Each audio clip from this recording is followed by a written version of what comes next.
Welcome back to the Forces Employment Charity, the podcast. I am your host, Catherine, and in this series, we dive into the stories, insights, and resources that support service leavers, veterans, reservists, and their families in their quest for meaningful careers and fulfilling lives. In today's episode, we explore one of the most powerful tools for veterans and their families, networking. We often think that success after service or success in general is all about just landing that next job. But what if the real key is about the connections you build along the way? Today, we'll dive into how forging the right relationships can unlock career opportunities, provide guidance, and foster a sense of belonging. We're joined by two fantastic guests, Lee Johnston, an executive coach and mentor with the Forces Employment Charity. She has a wealth of experience as both a former Army officer and in corporate roles, and Lee Johnston, employer partnership manager at the Forces Employment Charity, and also a military spouse. They're here to share their expertise on how veterans and their families can leverage networking to achieve career success. Lisa and Lee have both played key roles in fostering connections between veterans and employers, and I'm excited to hear their perspectives on how these relationships can make all the difference. So let's start with Lisa, our first guest. You bring a truly unique background, combining military experience with high-pressure roles in top-tier investment banks. Lisa, let's start with you. Can you walk us through your journey from the Army and how that led you to the corporate world and then ultimately finding the Forces Employment Charity? Yes, of course. So I left the Army after about 10 years service. So I'd had a really good career. I'd done some fantastic roles. I'd served in lots of different places like Germany, Cyprus, Bosnia, Northern Ireland. And my final role had been in the British Embassy in Paris, which was a really amazing experience. So I was sad to leave in some ways, but I knew it was the right time for me. And if I'm very honest, I had absolutely no idea what I wanted to do when I left. And I think that in a way, my lack of preparation and my lack of self-awareness was a good lesson for me. And obviously I advise people now against this lack of preparation and self-awareness. But I also think that there is so much more support now available to the Forces community than there was when I left. For example, none of the Insight events existed. LinkedIn wasn't really a thing. So really, it was just networking is what we had to do. But networking face to face, I had to find out who I needed to talk to. I had to go and visit people. I had to get more names from other people and then carry on in my journey, meeting other people. It was really a lot of legwork and frankly quite hard work. But I was quite lazy, if I'm honest, and I just accepted the first job that was offered to me. I was utterly delighted. I didn't think about negotiating my salary or anything like that. I just said, thank you very much. And as I say, was very pleased with myself. Whereas obviously now I encourage people to do a lot of self-reflection, attend as many events as they can and really get as much information as they can, because networking really is as much about gaining information as it is about getting a job. But I would say that now veterans and the wider military community have a fantastic amount of resources available to them that just didn't exist when I was transitioning. Going back to your time as an Army officer, what an incredible journey you've had. How did your time as an Army officer shape your approach to leadership and coaching? And how did that experience influence your work you do now within the Armed Forces community?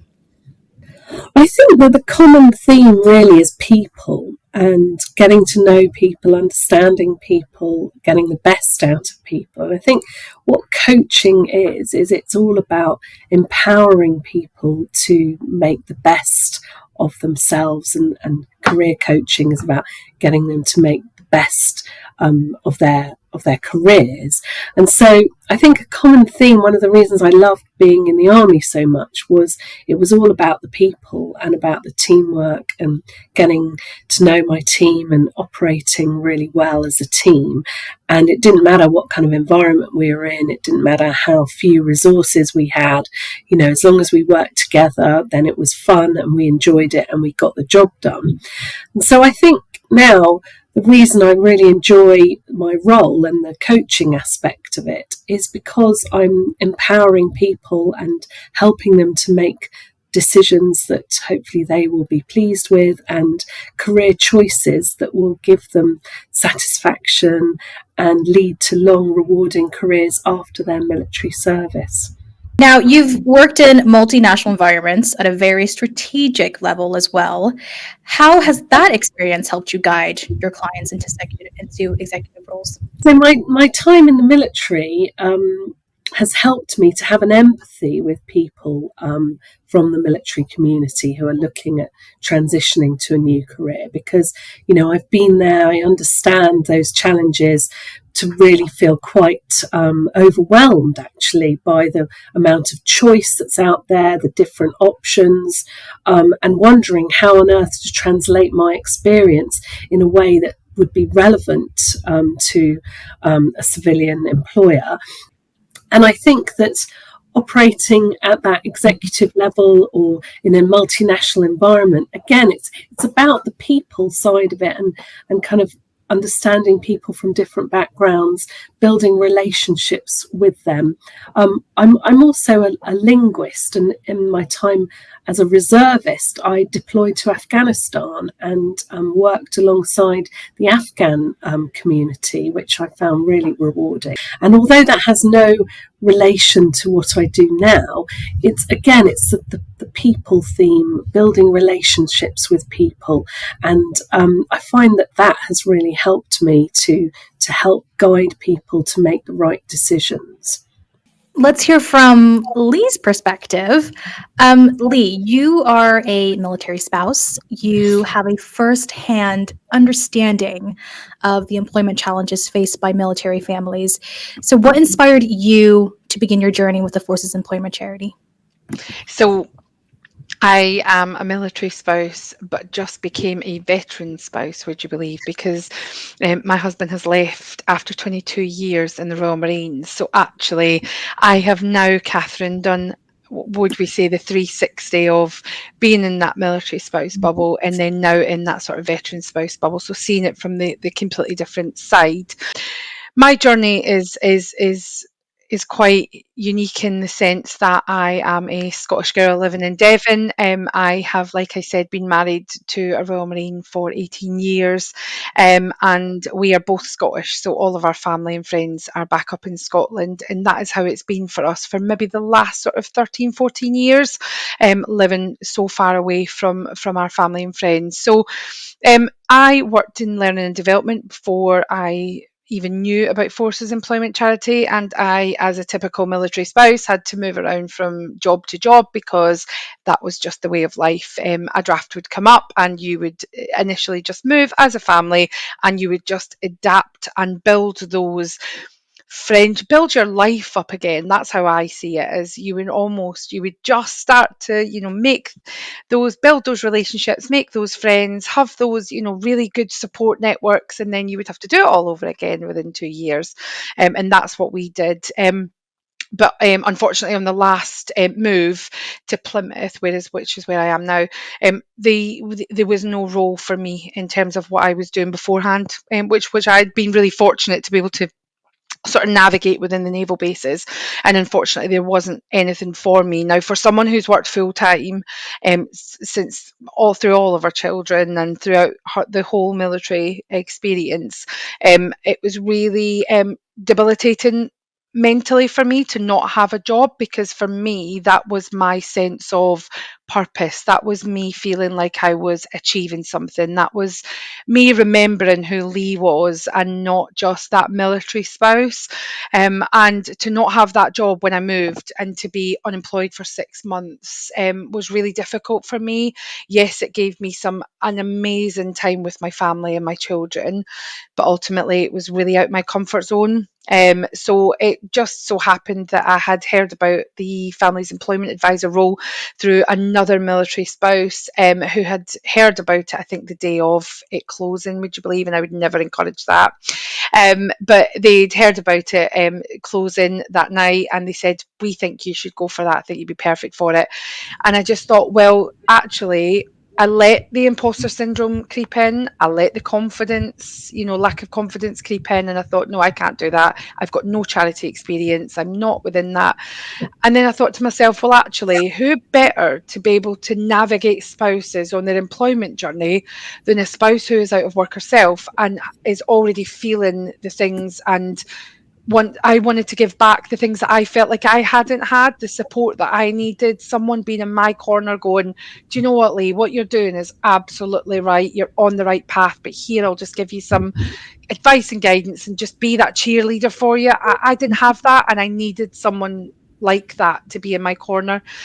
So I went for the job and turned up to the interview, not thinking for any by which way would I be successful. And I did, and I got the job, and I was able to join the Families Programme at the very start of it launching.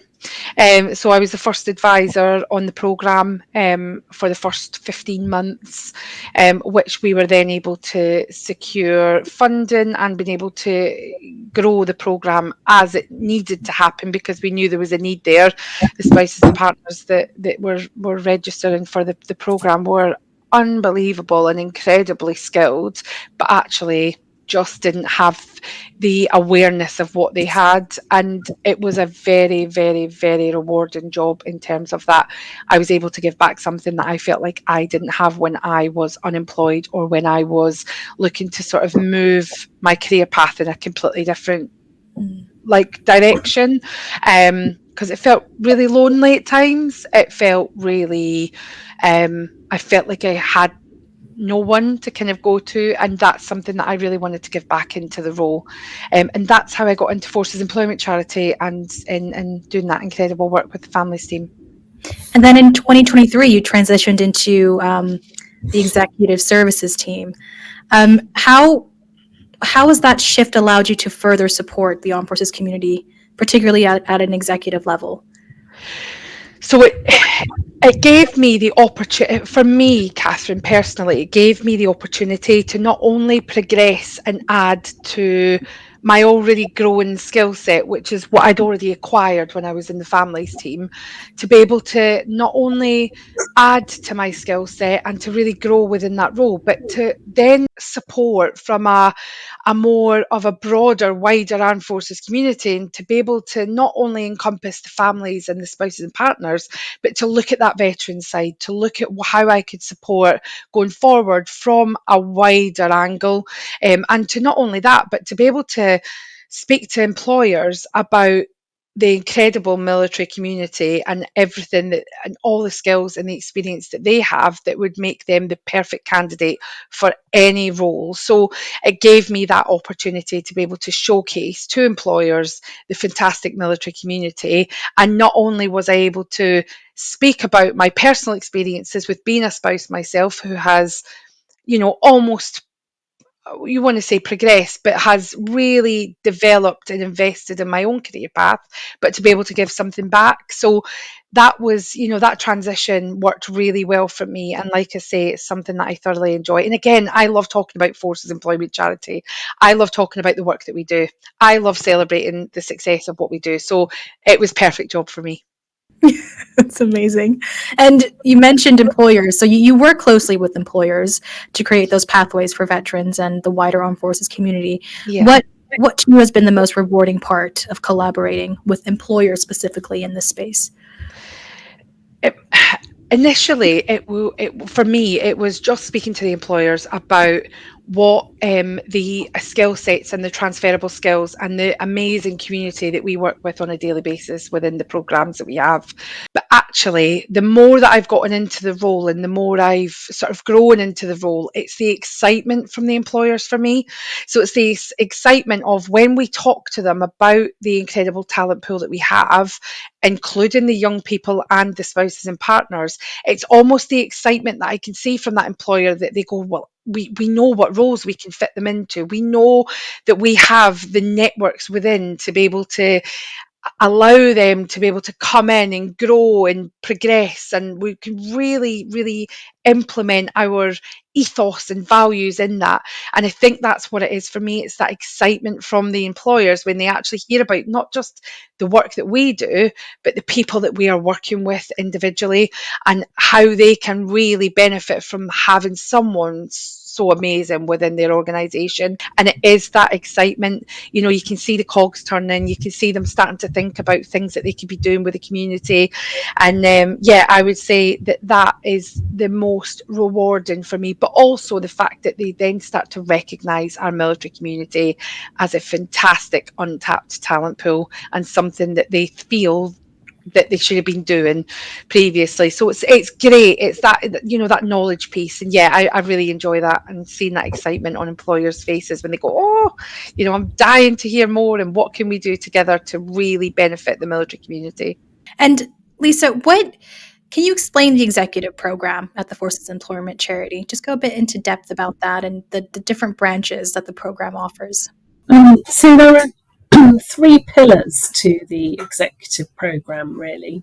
One of those, obviously, is what I deliver, which is the careers advice, guidance, and support to those seeking executive level careers. But there's also obviously what Lee does, which is the engagement with the employer, and she, along with her colleagues, build those relationships, help them to understand, as she's described, the benefits that the community can bring to their organisations, but also getting tangible opportunities in the way of jobs onto our jobs board so that people can firstly see those jobs and then apply for them and ideally get them. And then finally, obviously, which is a huge part of what we do, we run some really fantastic events, and those events benefit the whole of the charity community, not just the executive program, but the whole community, which is a really brilliant place to be and a great opportunity for us to build relationships with our colleagues, to work together as a whole charity, benefiting the community and delivering some really outstanding events. Learning more about your role, Lisa, how do you adapt and tailor advice to the different backgrounds in the armed forces community? Yes, so I think that everyone within the armed forces community, while they might have a lot of similarities in their background, the service that they've done, whether that be as a spouse supporting their serving partner, or as someone serving in regardless of service, so across all three armed services, there are, as I say, there are a lot of similarities, but also everyone is different. Everyone brings their own challenges. Everyone has different priorities, and that's what really makes things interesting. And I find it hugely rewarding adapting my style and approach to try and help people regardless of their background or their circumstances, their experience, whether it be they've served for 30 years or whether it be that they've served for 3 years, or indeed they left the forces 30 years ago. I mean, you know, because we serve the veteran community, we can see people who have had probably a longer career outside of the military than they had within the military, which, you know, but what's really interesting is feeling that sense of community, because that never leaves them, regardless of how long ago it was that they served. It's still a huge part of their lives, it's part of their values, it's part of what they bring to work, even, as I say, 20 or 30 years later. And that's what I find as well very rewarding, and what, for me, as a veteran myself, enables me to kind of build a common bond there. And I find it a hugely rewarding part of my role to find that common ground with people, and to reflect on those skills and those values that stay with people throughout their career. You mentioned community quite a bit there, and also another one of the strengths of the armed forces community is a sense of camaraderie. So I'd love to hear your thoughts on how that sense of belonging translates more into, well, we've already heard it, but I'm just going more into depth of how that sense of belonging translates to the civilian world. Lee, how can employers specifically leverage the power of networking within the armed forces community to identify and attract talented individuals within the armed forces community? It's about utilising the support and guidance that's out there, and actually utilising the events, is using it as an example of what we do in terms of Forces Employment Charity. That enables them to be able to get straight into that target network of the military community, because that is predominantly who we work with. The power of networking is highly powerful in terms of that. Actually, it is not just about that, and I know Lisa mentioned this back at the start, it's a mutual benefit networking. I think it's more about, absolutely, about what you can give as much as that you can take in terms of networking. I think that when you look at employers, and we talk to those about the networks that they have already built, and also what they can give within their organisation to a veteran, a spouse, a young person. It's about actually how can we look at leveraging that. So within Forces Employment Charity, we have networking contacts, we do mentor. There's things that we can do that helps support that employer not only feel that they are giving back and networking within, but actually utilising their times and experience as well, and something that actually our military community can really, really benefit from.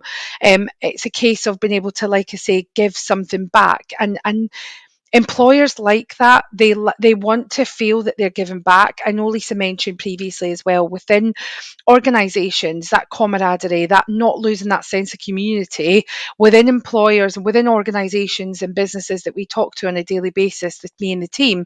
Actually, you hear them, they say, well, we've got an armed forces networking group, or we've got a community within that actually we can showcase, or they can come to someone if they need a buddy, or they want to talk to someone about the old days, or they're struggling with that transition from service life to civvy street, as we call it.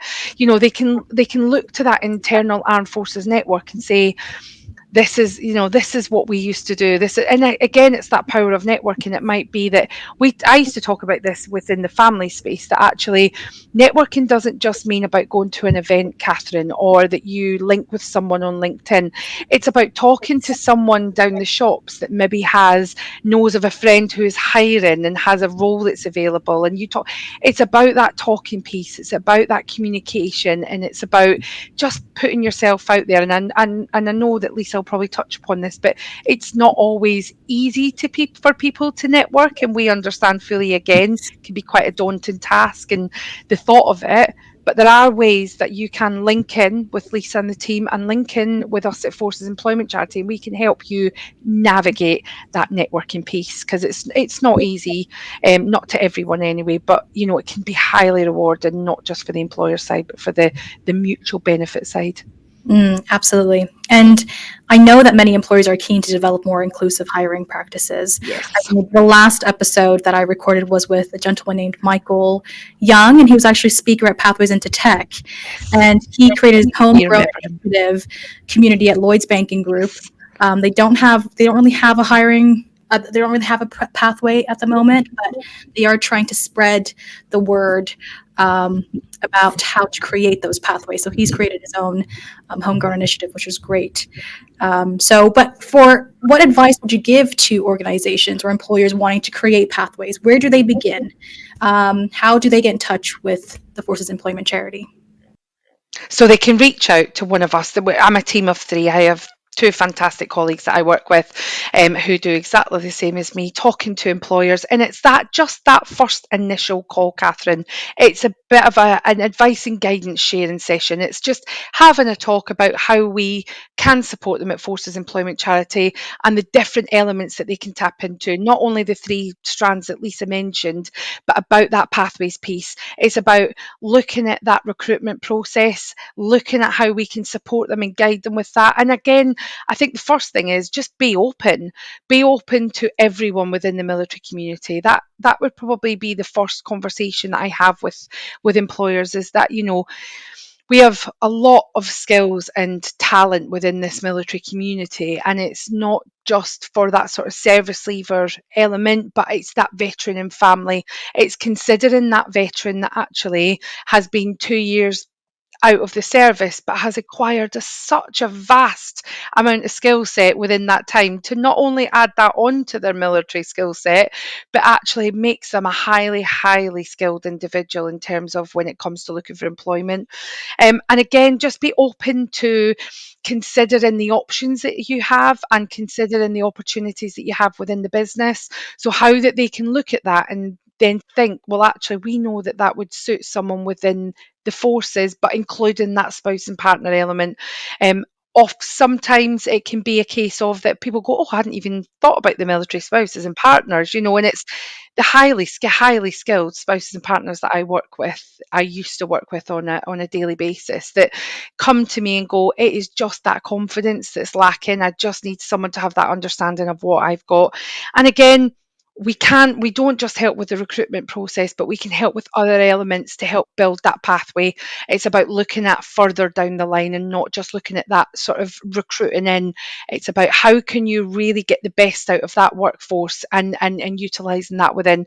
And there's many ways that we can help with that. And again, it's all for the benefit and the good of the military community, and the beneficiaries, again, for us, are the main focus of this. So we work with employers on a daily basis to be able to see that, and it's really good. I love seeing a pathway come to life and them come to me and go, oh my God, we've been doing this for 6 months and now look at what we've achieved in this sort of 6 months. So again, it's a process, and again, it's about getting it right so that it's of a benefit to the military community. And Lisa, many of your clients, they may not realize the value of networking, or maybe unsure how to approach it. And like Lee said, there might be a confidence issue. I go through that every day with networking, and just saying hi to people in general is nerve-wracking sometimes. But what advice do you give to your clients to help them shift their mindset in a way and develop these critical relationships? Absolutely, Catherine. I think that most people that I engage with are a little bit reticent when the word networking is brought up. And I think, it's perhaps just getting people to understand actually all networking is meeting people and having a conversation. And I try and explain that. Also, just explaining the benefits of networking. But I think if we start by talking about what is networking, and it's not necessarily a kind of structured thing where you go to a networking event and you're kind of talking to people and selling yourself, or giving a kind of elevator pitch, as people might have heard of it. And obviously all of that language, selling and elevator pitch, it's all new stuff, and people, quite frankly and quite naturally, find that all quite daunting. But I think if you break it down to just being, as I said, having conversations with people and having a chat, hopefully it becomes less daunting. And actually, military people are very good at having conversations and having chats. I mean, by the nature of their service, they've had to move every 2 or 3 years. They've had to form new relationships, make new friends, new colleagues, whether they're families or whether they are serving personnel. It's a new start every time that a posting comes along. And actually, people are good at it. It's perhaps just recognizing that and understanding how being good at that can now help them in this job seeking situation. But in terms of the benefits of networking, I mean, for me, there are kind of, in a way, three main benefits. The first one is improving your knowledge. So even before you're actually looking for a job, it's about understanding, where will you fit? What's the culture of an organization? Will it match, will its values match yours? What are the people like? How does the organisation treat its people? What would career progression look like? What kind of level could you expect to go in at based on your experience and your skills? So that kind of initial knowledge gathering, I think, is hugely important.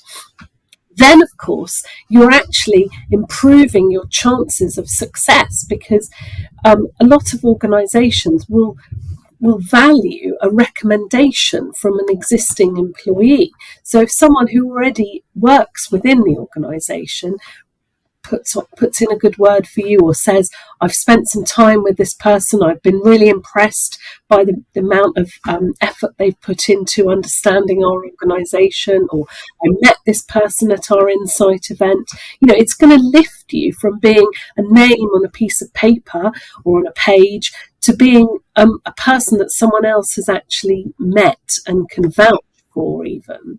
And also it might give you access to jobs. I mean, people quite often refer to something as the hidden jobs market. And you think, oh, what does that mean? That sounds awfully secretive and, like some kind of secret club or something.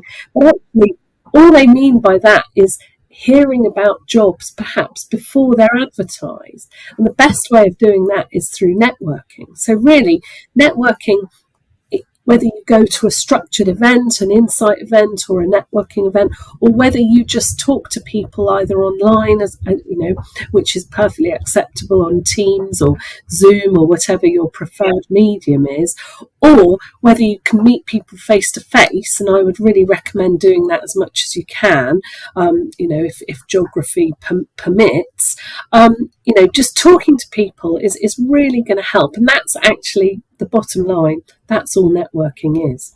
Yeah. And just to add on to that, if you don't mind, Catherine, is just to say I totally agree with everything Lisa's just said, but it also can be highly rewarding, not only professionally but personally, when you network. So it doesn't just help you professionally in terms of those options, being able to highlight and showcase the skill sets that you've got, things like that, and your eagerness to be able to get into that sort of career world, but it also helps you personally, because I can imagine people who maybe aren't au fait to networking will go home on an evening and go, I managed to stay at that event and do the whole event, and actually I picked up 3 new contacts. And also, again, it's that building friendships. It's a way of them being able to meet up with those that they might not have seen for a very long time. We find this at our events a lot, don't we, Lisa, that actually you will find that there's someone bumping into someone who served with someone 12 to 15 years ago. And again, that's just reinvigorating that network again. That's just uplifting what they already have and placing that in. And I think that's one thing employers always say is with that network is when they come to our events, it gives them the opportunity to find out that real person. It's not that, what like Lisa says, that name on that paper. It's about them being able to talk to that individual, find out a little bit about them, how do they feel, and what is their values, and what is it that they're looking for, because that personable element is so important when you're looking and when you're putting yourself out there for employment. So again, that's another real plus in terms of not only from the employer side, but from the sort of the client side of that personable feeling of an achievement of networking. Absolutely. The other thing that I would also say is that it's something that is not just that you do once when you're leaving the military to get yourself a job, but this is something that you've got to be thinking about doing for the rest of your career. Yes. Whether you want to progress internally once you've landed your job, you might have done that role for 2 years, 3 years and think, oh, actually it's time for me to look at a new challenge. Whether you move internally or whether you look for a challenge in a new organisation, again, your network is going to be the thing that helps you.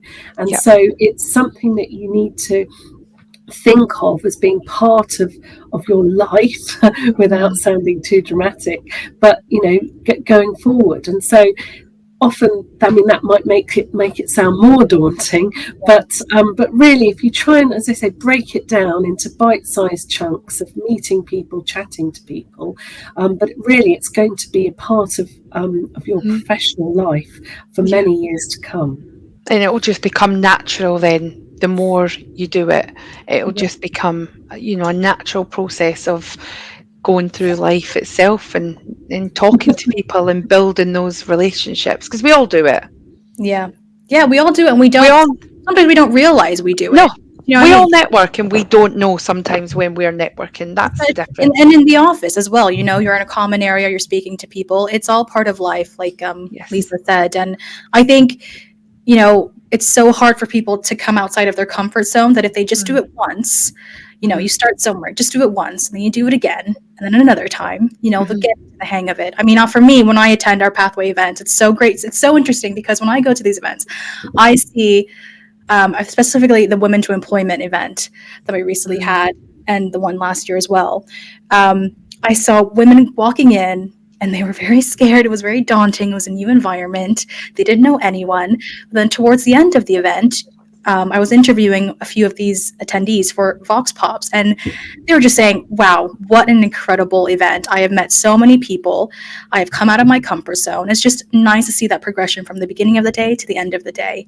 And Yeah. it's just incredible. It's because people learn from lived experience. People learn from people doing, and I always say that. And I think, yes, everybody's individual journey is completely unique to them, but actually when you start to hear and see people going through similar situations as you, or journeys and challenges, then actually it becomes, the shoulders drop. It's, oh, I'm not the only one, and I think that can sometimes be a real game changer when it comes to networking, because they start to see that actually I'm not the only one that's been through this, or actually I'm not the only one that's been a bit scared about walking through that door today on my own. And like you say, Absolutely. Yeah. yeah, you see the friendships start to form, and it's mutual lived experience. That's exactly what it is. But I also think that peer networking is so valuable. Yeah. If you were at an event and you're catching up with people, whether you saw them 2 weeks ago or 2 years or 20 years ago, I think that it's about learning from others. And I often overhear people catching up at our events, and someone will say, "Have you heard about this?" Or "Did you know that Joe Bloggs has now got this job," or whatever. "Oh, I must get in contact with him." It's that kind of stuff, and that's what gets perhaps sometimes your imagination going. Well, if Joe Bloggs can do that job, maybe I could too. I'm going to look him up. I'm going to have a chat with him. It's about thinking about learning from others and top tips, advice, guidance. People sharing say, that, sharing what they benefited from, anything like that. So it's not just about learning from organizations or employers or anyone in a structured way. It's just that peer-to-peer chatting that can really add value sometimes. Yeah, absolutely. We found that at a recent event we went to, Lisa, didn't we? At, one of the women's event, and it was just so empowering to hear others speak from that peer to peer and on having that understanding. But that's why our events are so invaluable, because they offer so much more than just an event. It's so much more than just that. Come along, learn about this sector. It's more about looking at, what are the opportunities available actually, but learning from those with that lived experience, and how they've navigated their career journey, and what did they do differently that maybe I'm not quite doing, or what can I learn from. So that, again, that's why it's invaluable for our events to happen and for people to come along to these. But I just want to go back to just the last couple points here, because Lee, you started talking a bit about our pathway events at the Forces Employment Charity. For those who are listening who are unaware of what they are, how can our listeners, whether they are an employer or part of the armed forces community, get involved? And also, what can they expect from the events? The pathways into events are a fantastic way to not only have employers there that have offerings and want to tap into that military community. But it's a really good way to almost demystify that sector as such. So what I mean by that is that, for instance, you would look at construction or logistics or, health and social care, and we would instantly just make this assumption that it is of just one area. But actually, when you dive deep into that sector and you see what roles that have within that sector are available, to be able to have that sector achieve what they do is unbelievable. We're talking operational, we're talking facilities management, we're talking project management, we're talking, the financial side of it. There is so much to a sector that actually people will just almost, and I think it comes from when you leave the services. Some will maybe pigeonhole themselves into these opportunities and they think, yeah, this is exactly the road I want to go down. But the Pathways into Events just offers up a second option. It's about coming along. You might have thought of construction, but actually don't have a real good understanding about what roles are available. How do people get into construction? What sort of training elements are there? And these are things that we can talk about in our Pathways into Events with panelists who have done it, who have seen it, who have got that experience and are able to feed that back into the community to say, this is how I've achieved what I've done, and these are the roles that are available. It's also a great way to meet like-minded individuals who are maybe at that career path, place and think, well, actually, I don't really know what route I want to go down, or actually, I don't really know what to consider, but I'm here to hear about this sector and see what I can do. It's also a great opportunity to hear about our other events that we have going on. We always talk about the other events because we have such a good Forces Employment Charity presence there that actually we're always on hand to speak to those individuals that are coming along. Again, that community doesn't just stop with those in the room. That community extends out to us as Forces Employment Charity.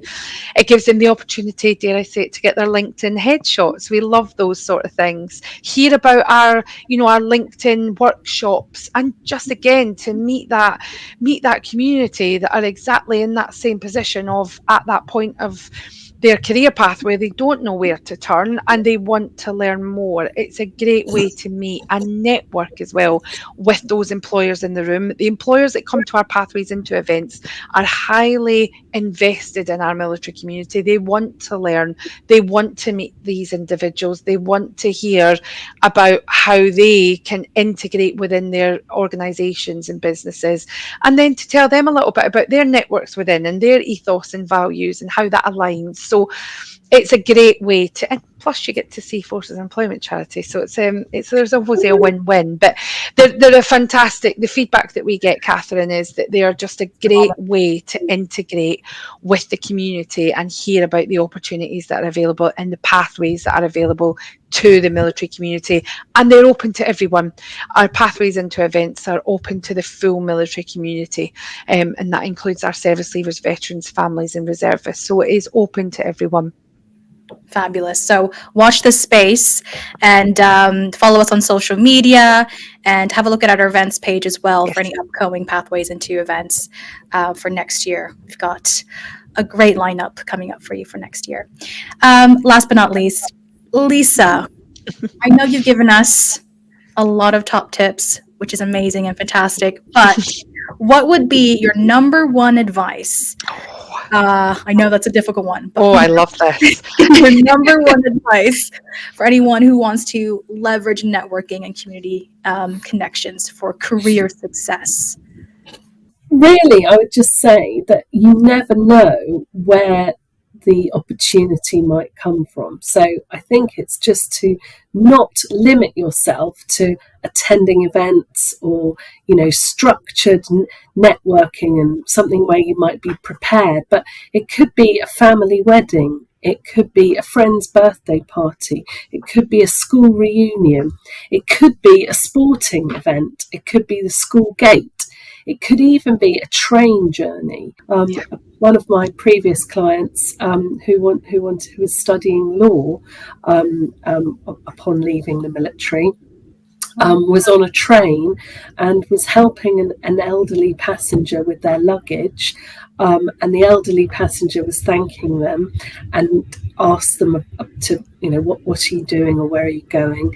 And she started explaining about how she was studying law, and hoping to get some work experience because she was leaving the military. Anyway, the elderly passenger got off the train, and a man who was sitting a couple of seats behind turned to her and said, I wasn't trying to eavesdrop, but I couldn't help hearing what you said. I thought it was fantastic the way that you helped that person, but also I'm a veteran and I'm a lawyer. Do you want to come and do some work experience in my law firm? And so, you never know where these fantastic opportunities might come. And it could be, you on a train journey, as I say, it could be anywhere. So really just keep your eyes and ears open for these opportunities. Be prepared to talk about who you are, what you're good at, not in a salesy way, but just in a passionate way that demonstrates your passion for what you represent. And you never know where it might take you. And just push yourself out that comfort zone. Just take that first step, push yourself out your comfort zone. And I always used to say, be yourself, because yourself is enough. And that is key to win networking. Just be yourself. As we've heard today, the power of networking extends far beyond simply finding a job. It's about building relationships that can support you throughout your career journey. And whether you're a veteran, a service leaver, or part of a military family, connecting with the right people can help unlock career opportunities and provide ongoing support. For anyone looking to engage with the Forces Employment Charity and the Executive Program, remember that there are incredible resources and events designed to help you thrive in your transition to civilian life. That goes from one-on-one coaching to networking events. They're all here to offer you invaluable support for your journey. Reach out to the Forces Employment Charity today. We're here to guide you, connect you with opportunities, and offer free support. Thank you so much to Lisa and Lee for sharing their insights today. And to our listeners, remember, the right connections can be your secret weapon in achieving both career and personal success. Stay connected with the Forces Employment Charity, the podcast, as you won't want to miss our next episode on resilience, mental health, and self-care during constant change. Thank you so much for tuning in, and we'll see you next time.